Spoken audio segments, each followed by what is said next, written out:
Hi everybody. So today I have another sort of random Thursday thoughts. I unfortunately have not been well, so I've been kind of skipping. I think I skipped last Tuesday and this Thursday.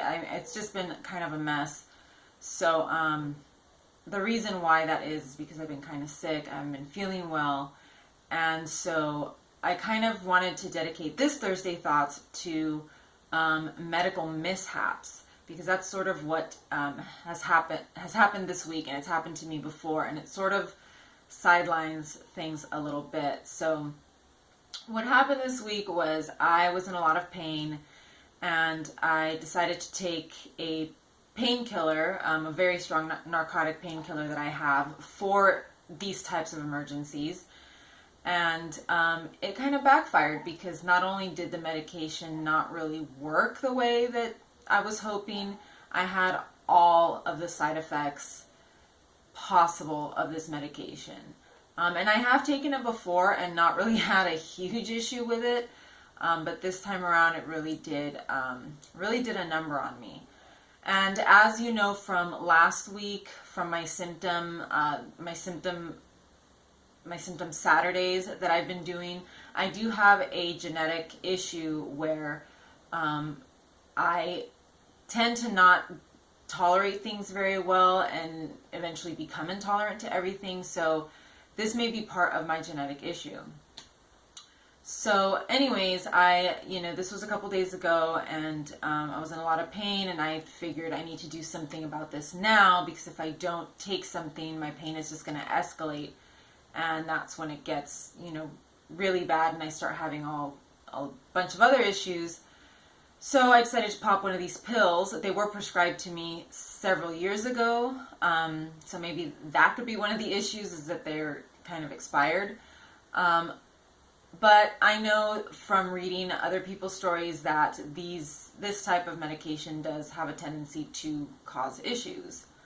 For the first couple hours, this medication takes forever to kick in. So at the same time, it was sort of a bad decision from the beginning. But after the first couple hours, I started feeling it taking effect.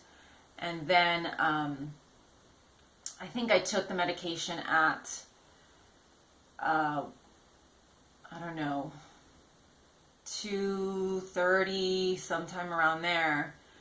By 6 o'clock, because I was in bed kind of trying to help the pain in other ways while the medicine kicked in, by 6 o'clock I knew I needed to get up and eat. And I got up, and the moment I got up, I started feeling like I needed to throw up really, really badly. It was...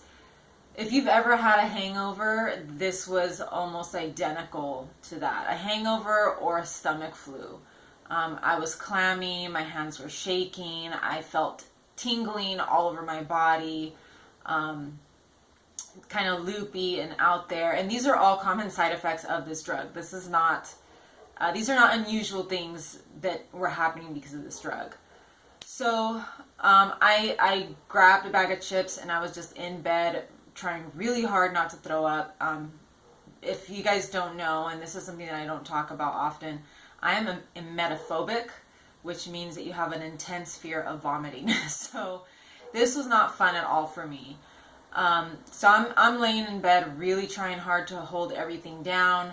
It took about 6 hours of literally just me laying down. I could not stand up, because as soon as I stood up, I would start feeling nauseated. So by midnight, I caught up, and, I washed my face and basically just got back into bed because it was time for bed. But this is not the first time something like this has happened. I've had a similar experience with marijuana. I've had other mishaps, not involving drugs, but, with my line, I accidentally pulled blood out of my Hickman catheter that I used to have here in my chest. And these things do pop up when you have a chronic illness. Every now and then you're going to make a big mistake, and you're going to pay for it. The good thing is that I seem to have recovered just fine. I don't feel any after effects from the medication. Obviously, it didn't help really with my pain, so I kind of had to just use something else or just tough it out. But these things do happen a lot. And I've seen, when I watch other people's vlogs, other people that are sick, or when I hear stories from other people that are sick, these little mishaps pop up. And, sometimes the recovery, is just a few hours. Like for me, it was just 6 hours of laying on my back and just really focusing and trying hard not to throw up. But for some people, it can last days. There are people that you make one bad move and you're in bed for days. Luckily, I haven't had an experience that bad yet, or at least I don't think I have.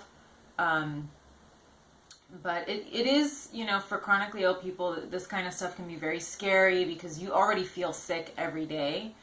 To have to be stuck in bed for 6 hours, nauseated and hoping that you just don't throw up is it's a nightmare. It was a total nightmare. And I was lucky because when I was looking up, online, the side effects of this drug and how long it takes people to bounce back from it, people were saying 10 hours, 12 hours, but obviously they had a much higher dosage than I had. So it only took me 6 hours to really, be able to get back up and do what I needed to do. But unfortunately, I don't think I'm going to try this medication again. It was, it's an emergency medication. I only take it when I'm in a really, really bad situation.